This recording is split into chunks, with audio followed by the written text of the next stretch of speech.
प्राचीन काल से ही काशी शिवक्रीड़ा का केंद्र रहा है। एक बार भगवान शिव पार्वती सहित काशी पधारे। वे कुछ दिन काशी में रुके, तत्पश्चात मंदराचल पर चले गए। मंदराचल पर शीतल मंद समीर बह रही थी। शिव बड़ी तन्मयता से प्रकृति की छटा देखने लगे।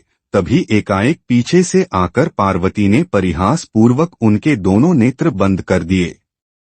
पार्वती के हाथों के पसीने और शिव के चेहरे के तेज से शिव के नेत्रों के कोर से पानी टपक गया और उससे एक कराल मुख, भयंकर क्रोधी, अंधा और कृष्ण वर्ण का बालक पैदा हो गया। वह पैदा होते ही चिल्लाने और नाचने लगा और बार बार अपनी जीभ निकालकर डरावनी चेष्टाएं करने लगा।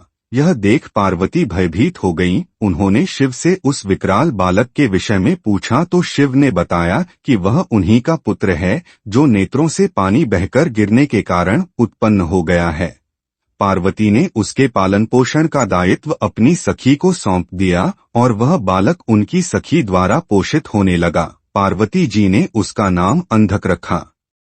इसी बीच हिरण्यकशिपु का भाई हिरण्याक्ष शिव की तपस्या में तल्लीन था। उसकी तपस्या से प्रसन्न होकर शिव प्रकट हुए और उन्होंने उससे वर मांगने को कहा। उठो पुत्र, मैं तुम्हारे तप से प्रसन्न हूँ, बोलो क्या वर मांगते हो। हिरण्याक्ष बोला, भगवन, मुझे एक पुत्र की कामना है। मेरे भाई के तो 4 पुत्र हैं, किंतु मेरी पत्नी की गोद खाली है।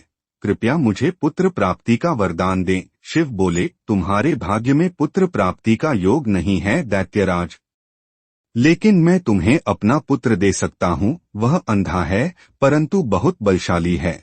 भविष्य में वह महाबलवान पुरुष बनेगा। यह कहकर शिव ने अंधक को हिरण्याक्ष के हाथों में दे दिया। हिरण्याक्ष अंधक को लेकर खुशी खुशी अपने राज्य लौट गया। अंधक राजमहल में बड़ा होने लगा। तभी देवासुर संग्राम छिड़ गया और भगवान विष्णु द्वारा हिरण्याक्ष मारा गया। हिरण्याक्ष का बड़ा भाई हिरण्यकशिपु छिपकर भाग निकला। हिरण्याक्ष के मरने के बाद राजमहल में अंधक की उपेक्षा होने लगी।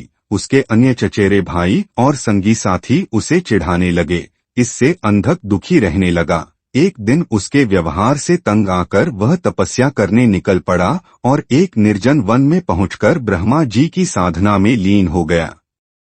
तप करते हुए उसे कई वर्ष बीत गए। उसके तप से प्रसन्न होकर ब्रह्मा जी प्रकट हुए और उससे वर मांगने को कहा। अंधक ब्रह्मा जी के चरणों में गिरकर बोला, पितामह, मुझे ऐसा वर दीजिए कि मेरा अपमान करने वाले मेरे सभी भाई मेरी दास्ता करें, मेरे दिव्य नेत्र हो जाएं, मेरी किसी के द्वारा मृत्यु न हो। यह सुनकर ब्रह्मा जी बोले, और सब तो ठीक है वत्स, तुम्हारे नेत्र दिव्य हो जाएंगे, तुम्हारे सारे भाई भी तुम्हारी दास्ता स्वीकार कर लेंगे, किंतु तुम मनुष्य हो और कालचक्र का नियम है कि कोई भी मनुष्य मृत्यु से अछूता नहीं रह सकता।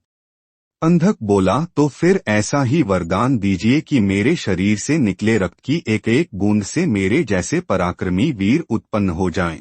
ब्रह्मा जी बोले, ठीक है, मैं तुम्हें यह वरदान देता हूँ। साथ ही यह भी वरदान देता हूँ कि तुम्हारी मृत्यु विष्णु तथा शिव के द्वारा नहीं होगी। अंधक को वरदान देकर ब्रह्मा जी अंतर्धान हो गए और अंधक वरदान पाकर एकदम सुपुष्ट एवं नेत्रवान पुरुष बन गया। वह वापस दैत्यपुरी लौट आया। वरदान प्राप्त करके वह बेहद कामुक हो गया। उसके अत्याचारों से नाग, यक्ष तथा देवगंधर्व सभी दुखी रहने लगे। वे सब ब्रह्मा जी की शरण में पहुँचे, किंतु ब्रह्मा जी उन्हें कोई आश्वासन नहीं दे सके, क्योंकि अंधकासुर उन्हीं के वरदान स्वरूप तो यह उत्पात मचाए हुए था।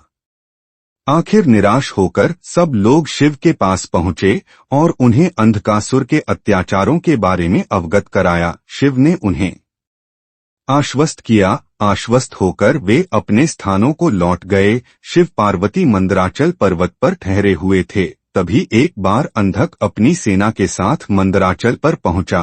पर्वत की सुरम्यता देखकर वह विभोर हो उठा। उसने सोचा, कितना सुंदर स्थान है, क्यों न यहाँ अपने लिए एक स्थायी नगर का निर्माण करा दिया जाए। यह सोच उसने अपने एक सेवक को आदेश दिया, तुम कोई उचित स्थान तलाश करो जहाँ हमारे लिए एक शानदार महल बन सके। आज्ञा पाकर सेवक उचित स्थान की खोज में निकल पड़ा। कुछ दूर जाने पर उसे एक जटाधारी पुरुष तप करता दिखाई दिया। उसके समीप ही एक सुंदर स्त्री बैठी हुई थी। उसने सोचा, वाह क्या सुंदरी है, लेकिन यह इस तपस्वी के पास क्या कर रही है? इसे तो राजमहल की शोभा होनी चाहिए, चलकर महाराज को सूचित करूं। यह सोचकर वह वापस लौट आया और अंधक को सारा वृतांत कह सुनाया। सुनकर अंधक बोला, फिर से जाओ और उस सुंदरी को उठाकर मेरे पास ले आओ और उसे साथ के तपस्वी पुरुष को कह देना कि मैं दैत्यराज अंधक का दूत हूँ और उनके लिए इस सुंदरी को ले जाना चाहता हूँ। दूत पुनः उसी स्थान पर जा पहुँचा।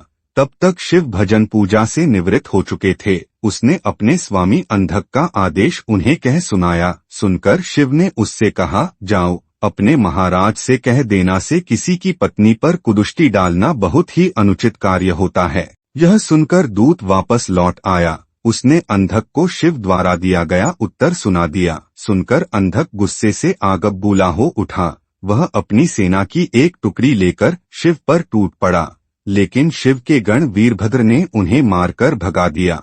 अंधक के सेनापति नील ने मायावी हाथी का वेश धारण किया और वह शिव गणों की ओर लपका। यह देख वीरभद्र ने तुरंत सिंह का वेश धारण कर लिया और नील का वध कर डाला। दूसरी ओर नंदी अंधक से युद्ध कर रहा था। उसने इतने प्रबल वेग से आक्रमण किया कि अंधक को जान बचाने के अलावा और कुछ न सूझ सका और वह अपनी सेना सहित भाग गया। अंधक के पराजित होकर भागने के पश्चात शिव पाशुपत नामक व्रत करने लगे। पार्वती को उन्होंने मंदराचल स्थित देवी मंदिर में भेज दिया और शिव के गण देवी के मंदिर पर पहरा देने लगे। अंधक अपनी पराजय को न भूल सका। उसने पुनः सेना एकत्र की और हमला कर दिया। घनघोर युद्ध छिड़ गया। अंधक ने नंदीश्वर को मूर्छित कर दिया। देवर्षि नारद द्वारा यह समाचार विष्णु तक पहुंचाया गया। इंद्र आदि को भी यह संदेश भेजा गया। देखते ही देखते देवों की एक विशाल सेना मंदराचल पर आ जुटी। देवों और दैत्यों में भयानक युद्ध छिड़ गया, लेकिन दैत्यों की प्रबल मार के आगे देवताओं की हार होने लगी। उनके पैर उखड़ने लगे। अंधक ने एक बार फिर शिव के पास संदेश भिजवाया कि उस स्त्री को मुझे सौंप दो और अपनी जान बचा लो, अन्यथा शीघ्र ही अन्य देवों के साथ साथ तुम्हें भी यमलोक पहुंचना पड़ेगा। यह संदेश सुनकर शिव के नेत्र जल उठे। उन्होंने हुंकार भरते हुए अपना त्रिशूल उठा लिया। तभी घबराया हुआ नंदी वहां पहुंचा और शिव से बोला, प्रभु, दैत्य सेना बहुत ही प्रबल है। हमारे समस्त गण मारे गए। देवता मैदान छोड़कर भाग निकले हैं। मैं किसी तरह जान बचाकर आया हूँ। शिव बोले, धैर्य रखो नंदीश्वर, अब उस दैत्य का अंत समय आ पहुंचा है। मैं स्वयं युद्ध भूमि में चलता हूँ। यह कहकर शिव युद्ध भूमि में पहुंचे और अंधक से भिड़ गए। भयानक युद्ध छिड़ गया। भगवान शिव लगातार अंधक के बाणों से अपना बचाव करते हुए त्रिशूल से प्रहार करते रहे, किंतु उनका हर प्रयत्न विफल हो रहा था। जैसे ही अंधक का कोई अंग घायल होता, उससे रक्त निकलता और उस रक्त से उस जैसे ही अनेक दैत्य पैदा हो जाते थे। उधर शुक्राचार्य अपनी संजीवनी विद्या के बल पर मरे हुए दैत्यों को पुनर्जीवित कर देते थे। फलस्वरूप शिव के चारों ओर दैत्यों की एक विशाल सेना खड़ी हो गई। शिव ने अपने गणों को आदेश दिया कि शुक्राचार्य को बांधकर यहाँ ले आएं ताकि वे दैत्यों को पुनर्जीवित न कर सकें। गण शुक्राचार्य को बांधकर ले आए और उन्हें शिव के सम्मुख खड़ा कर दिया। फिर भगवान शिव ने विराट रूप धारण कर लिया। उनका मुंह खुला और देखते ही देखते उन्होंने शुक्राचार्य को निगल लिया। इससे शिवगणों का उत्साह दुगुना हो गया। उन्होंने दुगुने जोश से दैत्यों का संहार करना आरंभ कर दिया। दैत्य सेना में भगड़ मच गई और शीघ्र ही सारी सेना मैदान छोड़कर भाग निकली। अकेला अंधक भगवान शिव के सम्मुख डटा रहा। शिव और अंधक में भयानक युद्ध छिड़ गया। अंधक को अपने पर भारी पड़ता देख भगवान शिव ने अपने मुख से एक महाज्वाला उत्पन्न की। वह योगेश्वरी थी। माता महाकाली ने रक्तपान करना आरंभ कर दिया। शिव त्रिशूल चलाते अंधक के शरीर से रक्त फूटता और माता काली रक्त को जमीन पर गिरने से पहले ही पान कर जाती। इससे अंधक बलहीन हो गया। उसके कदम लड़खड़ाने लगे। भगवान शिव ने उसके हृदय को निशाना बनाकर त्रिशूल चलाया और अंधक का हृदय बेध दिया। साथ ही उसे त्रिशूल के ऊपर टांग दिया। अंधक के गिरते रक्त को नीचे खड़ी काली सहित सभी योगिनियां जमीन पर गिरने से पहले ही अपने विशाल मुख में लुप्त करना लगीं।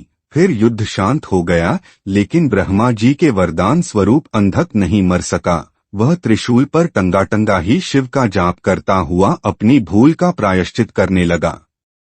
दयालु शिव उसके जप से प्रसन्न हुए और उसे त्रिशूल से नीचे उतारा और वर मांगने को कहा। अंधक ने शिव के चरणों में प्रणाम करके कहा, भगवान, मुझे क्षमा करें, मुझसे बहुत बड़ा अपराध हो गया था। मैंने माता पार्वती पर कुदृष्टि डाली थी। अब से मैं आपकी सेवा में रहूंगा और कभी भी अपने अंदर दैत्य भाव जागृत न होने दूंगा, न ही देव विरोधी कार्य करूंगा। प्रभु, मैं चाहता हूं कि मुझे दिव्य दृष्टि प्राप्त हो जाए।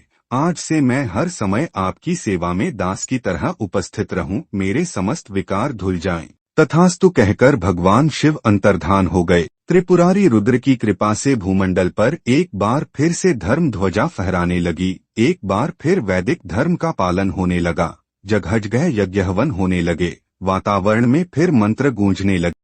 अगर आपको भगवान शिव जी की कथा अच्छी लगी है तो इसको लाइक करें और ज्यादा से ज्यादा शेयर करें। साथ में इस चैनल को सब्सक्राइब करें। धन्यवाद।